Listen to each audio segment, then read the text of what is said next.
안녕하세요. 저는 인천에 사는 40대 후반 여자입니다. 저는 얼마 전 배신을 당했어요.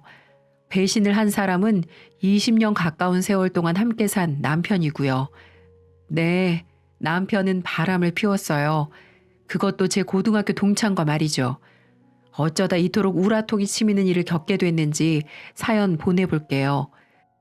저는 어릴 적 굉장히 가난했어요. 속된 말로 흙수저라고 하죠. 얼마나 가난했는지 저희 아버지는 제게 중학교까지만 졸업하라고 하더군요. 다행히 할머니의 만류 덕분에 고등학교에 진학할 수 있었지만요. 고등학교에 진학하게 된 저는 이를 악물었습니다. 가난한 집안 형편을 극복하기 위함이기도 했고, 저를 고등학교에 보내지 않으려던 아버지에게 보여주기 위한 것이기도 했죠. 그만큼 간절했거든요. 그렇게 되니 아버지도 저를 인정하시더라고요. 물론 제가 공부만 한 건 아니었어요. 공부를 열심히 하는 와중에도 교우 관계는 원만했습니다. 그 중에서도 가장 친한 친구는 짝꿍인 선이었어요. 선이는 피부도 하얗고 얼굴도 참 예쁜 아이였습니다. 공부를 잘 못하긴 했지만 예쁘게 태어나서 시집갈 걱정은 하지도 않았죠. 예쁜 얼굴을 가지지 못한 저는 선이가 참 부러웠어요. 그렇게 단짝이었던 선이가 내 뒤통수를 칠 줄은 그때는 상상조차 못했었네요. 아무튼 그런 학창 시절을 졸업한 후 저는 중견기업의 사무직원으로 취직하게 되었어요. 고소득이라고 할 수는 없지만 또래 여자애들보다 월급이 높았기에 기분이 좋았죠. 그렇게 몇 년 뒤 소식이 들려왔어요. 단짝 친구 선이가 결혼을 했다는 소식이었습니다. 20대 초반의 결혼이라니 친구들은 엄청 놀랐지만 남편의 재력을 듣고는 그럴만하다며 고개를 끄덕였어요. 남편의 직업이 의사인데다가 시아버지 직업 또한 병원장이기 때문이었죠. 친구들은 선이를 부러워했습니다. 예쁜 얼굴 가지고 시집 잘 갈 것 같다고 생각하긴 했지만 실제로 잘 가게 되니 엄청나게 부러웠던 거죠. 그렇게 몇 년 후 회사 생활을 하던 저 역시 결혼을 하게 됐어요. 남편은 저희 회사 과장으로 평범한 능력을 가진 사람이었습니다. 남편을 많이 사랑한 덕분인지 신혼생활과 동시에 아이가 덜컥 생겨버리더군요. 그래서 어쩔 수 없이 일을 그만두게 돼 전 육아에 전념하기로 했습니다. 그러던 어느 날 남편이 제게 중요하게 할 말이 있다면서 충격적인 말을 꺼내더군요. 진지하게 말을 꺼냈어요. 여보, 나 회사 이번 달까지만 다니려고. 어? 그게 무슨 소리야? 박 부장 있지? 이번에 명예퇴직 당하셨어. 이제 내 차례도 언제 올지 몰라. 그러니까 잘리기 전에 그만두고 내 사업 시작하려고. 사업? 무슨 사업을 하려고? 내 친구 영식이 알지? 걔가 몇 년 전에 회사 나와서 치킨집을 차렸거든? 근데 그게 대박이 나서 이번에 3호점 했더라고. 그 자식도 했는데 나라고 못할 거 있어? 나도 치킨집 한번 차려서 대박 한번 내보게 해. 여보, 사업을 하는 거야 좋은데 왜 하필 요식업이야? 당신이 나랑 결혼하고 주방 한번 들어와 본 적 있어? 그런 것도 아니면서 회사 다니던 사람이 어떻게 갑자기 치킨집을 차려? 저는 남편을 만류했어요. 하지만 한 번 사업에 꽂힌 남편을 말리기는 정말이지 쉽지가 않더군요.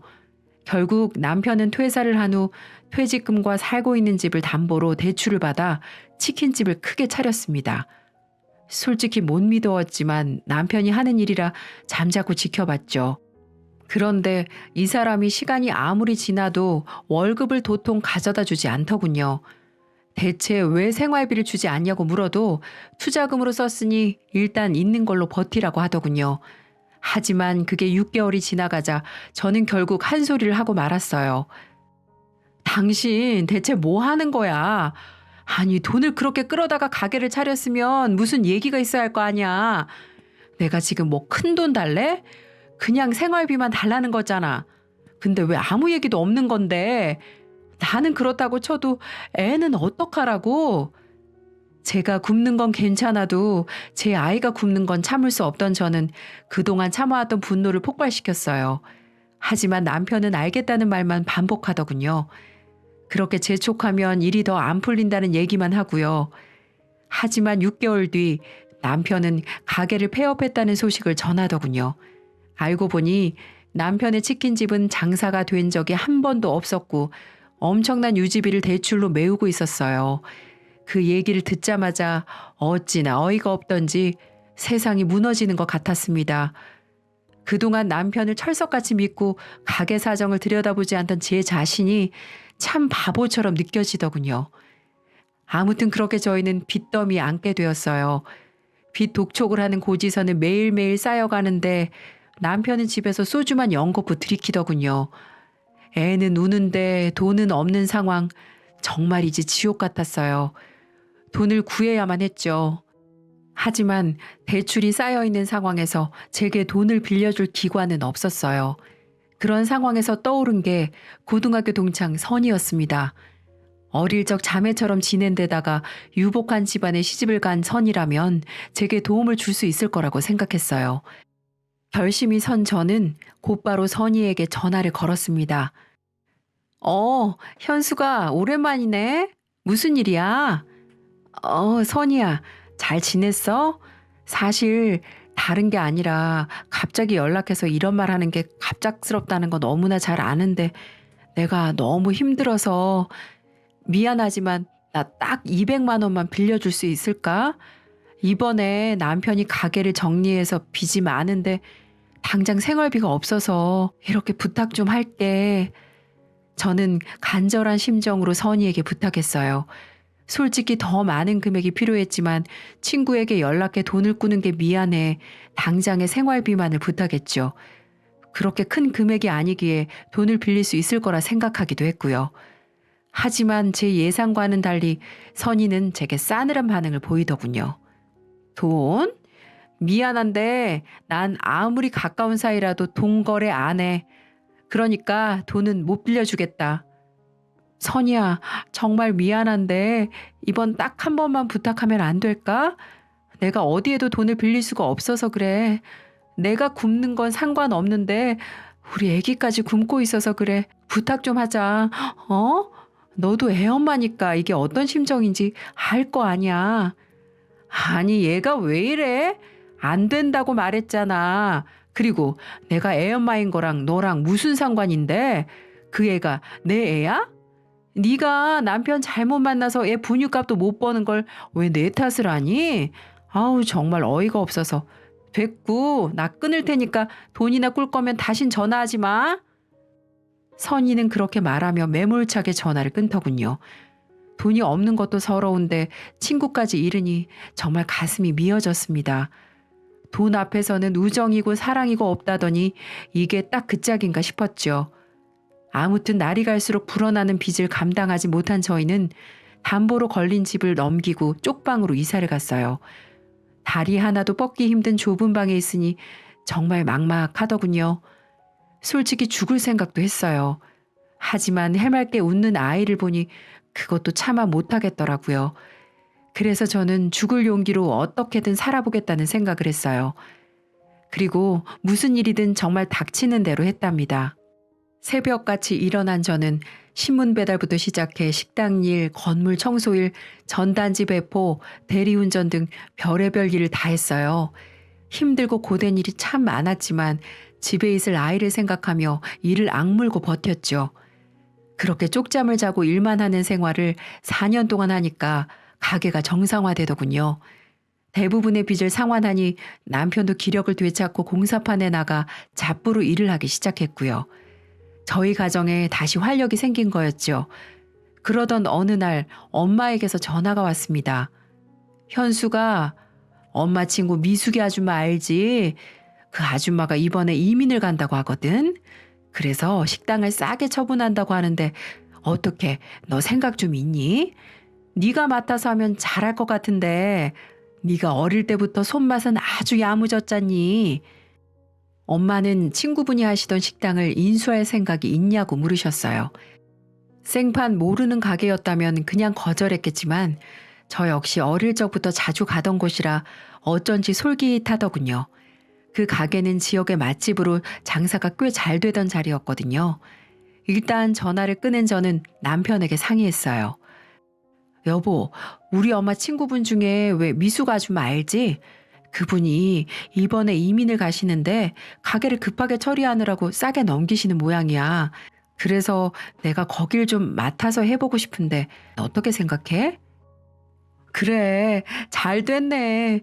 지금껏 당신 고생만 했는데 당신 이름으로 된 가게 하나 정도는 있어도 나쁘지 않지. 걱정 말고 당신 하고 싶은 대로 해. 내가 투잡을 하든 쓰리잡을 하든 어떻게 해서라도 뒷바라지 할 테니까.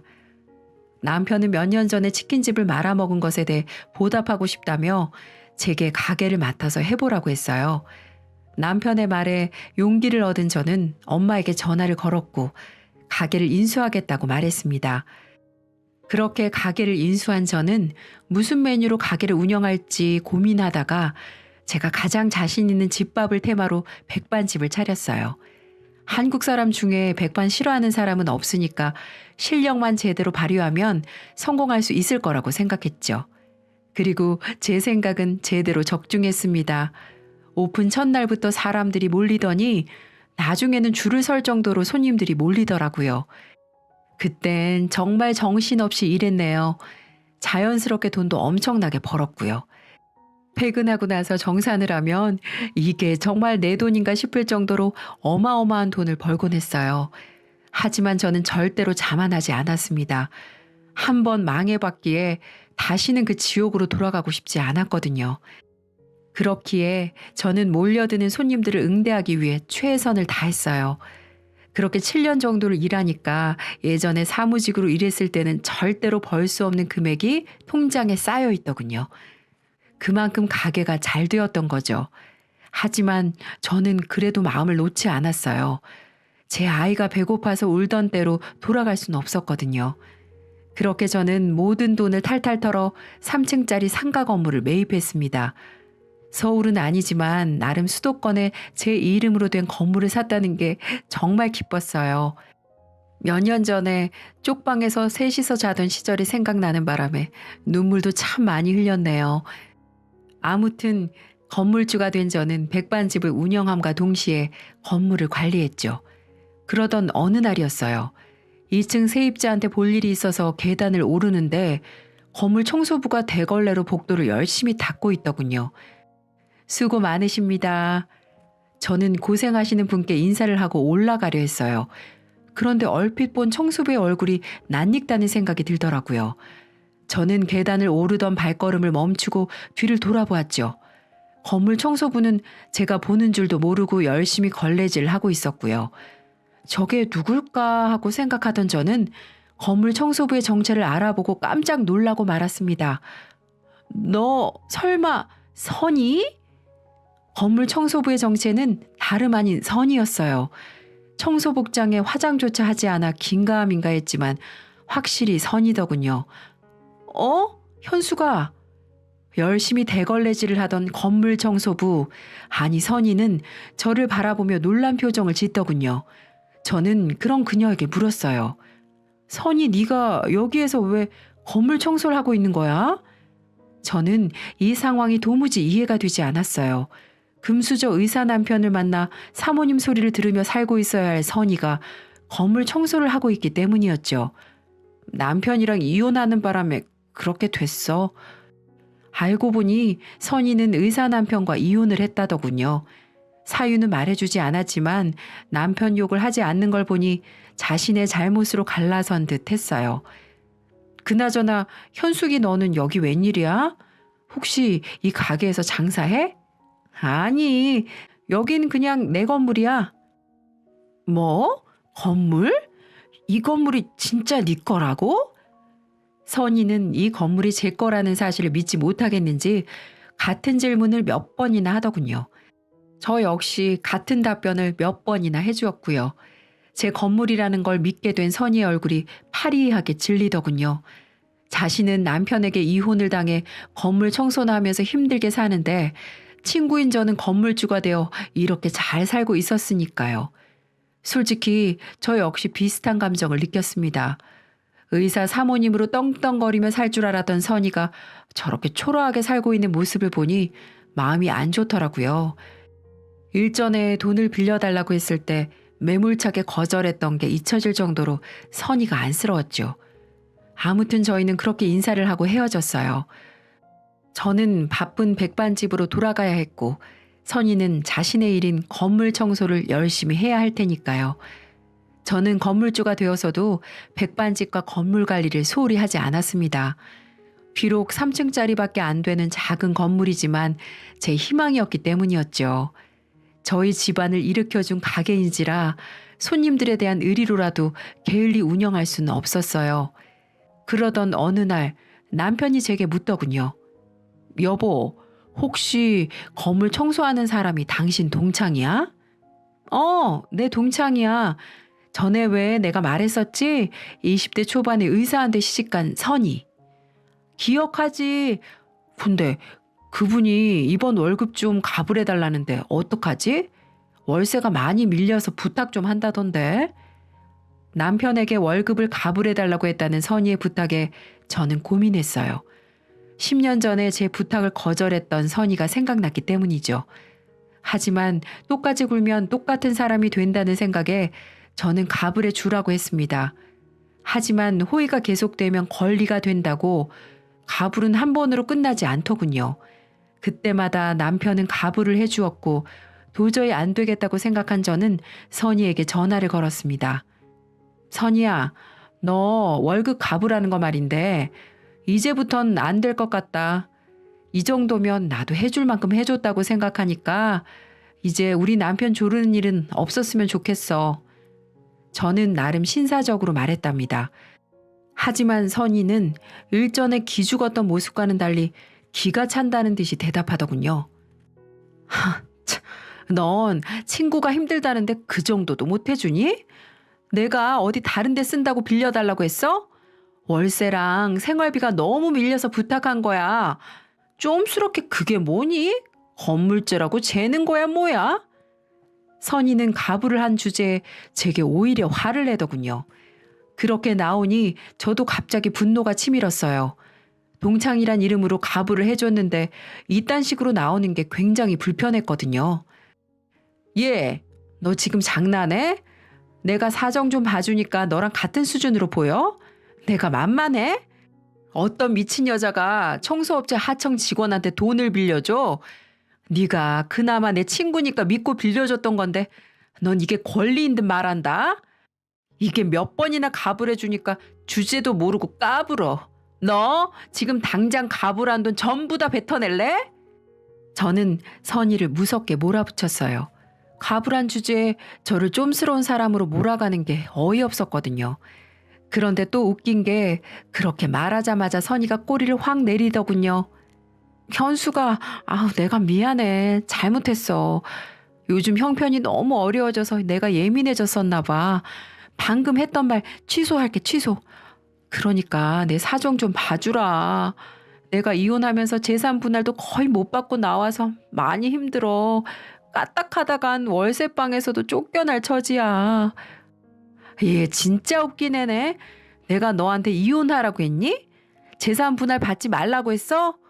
뭐 때문에 이혼한 건지는 내가 몰라도 그 사정을 왜 나한테 말하냐고. 저는 그렇게 말하고 전화를 확 끊어버렸어요. 10년 전에 생활비를 빌리지 못했던 굴욕을 되갚는 것 같아 참 시원하더군요. 그 후로도 몇 번이나 선희가 계속 전화가 걸려왔지만 받지 않았습니다. 그렇게 전 평소처럼 하던 일을 하고 지냈어요. 하지만 불행은 예고 없이 찾아오더군요. 지금 다시 생각해도 손발이 벌벌 떨릴 정도로 화가 나네요. 저는 평소처럼 가게를 마치고 집으로 돌아와 집안일을 하고 있는데 남편이 이상할 만큼 어느 날부턴가 한밤중에 건물에 볼 일이 있다면서 밖에를 다니기 시작하더라고요. 그래서 물어봤죠. 여보, 낮에 하지 뭐하러 밤에 건물을 가? 할 게 뭐 있다고. 그냥 밤에는 쉬고 낮에 볼 일 보면 되지. 저는 어차피 보안 시스템이 완비된 건물을 뭐하러 둘러보나 싶어 잠이나 자라고 했어요. 하지만 남편은 밤에도 건물 관리를 게을리할 수 없다며 꾸역꾸역 나가더군요. 처음에는 그냥 그런가 보다 했어요. 하지만 하루 이틀 그렇게 나가는 걸 보니 나중에는 자꾸만 의심이 들기 시작하더군요. 그래서 전 나를 잡고 남편의 뒤를 밟아보기로 했답니다. 그렇게 조용히 뒤를 밟으니 남편은 정말 건물로 들어가더군요. 정말 건물이 걱정되어서 그랬나 보구나 하고 생각했던 저는 일단 끝까지 확인하자는 생각에 남편이 들어간 지 10분 후에 조용히 건물 안으로 들어갔어요. 그리고 남편은 로 어떤 여자와 들어가더라고요. 그리고 가만히 안을 들여다봤는데 전 그 광경을 보고 충격을 받고 말았습니다. 남편은 어떤 여자와 진한 스킨십을 하고 있는 거예요. 그리고 또 한 번 놀라웠던 사실은 남편과 붙어먹고 있는 여자가 바로 내 친구 선이었어요. 전 그 정체를 알고 정신이 혼미해서 뒤로 쓰러질 뻔했습니다.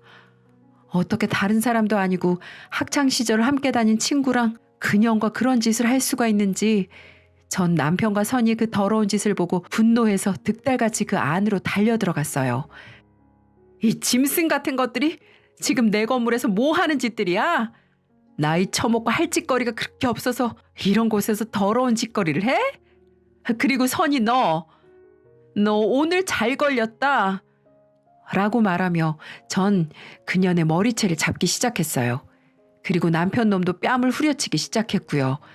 선이는 제게 여기저기 끌려다니며 울고불고 잘못을 빌었고 남편 또한 무릎을 꿇으며 용서를 빌었습니다.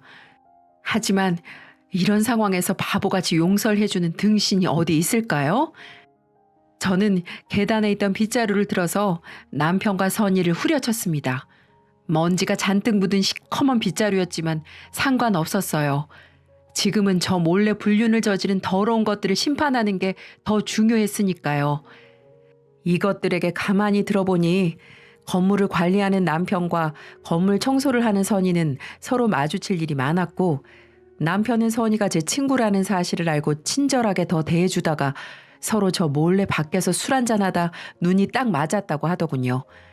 매일같이 선머슴 같은 마누라만 보다가 곱상하게 생긴 선이를 보니 머리가 헷가닥 돌았던 걸까요? 남편 놈은 저와 부부관계 안 한 지도 오래되긴 했었어요. 하지만 설마 그런 표출을 친구 선이에게 향할 줄은 꿈에도 몰랐습니다. 나이 먹으면 정신력, 의지력이 다 떨어진다고 하더니 그 말이 딱 맞는 것 같았어요. 거의 30분을 팬 저는 앞으로 각오하라고 말하고는 건물을 나왔습니다. 그리고 밤 늦은 시간임에도 시댁에 전화를 걸어 남편의 만행을 고발했어요. 이혼하겠다는 말을 덧붙였고요.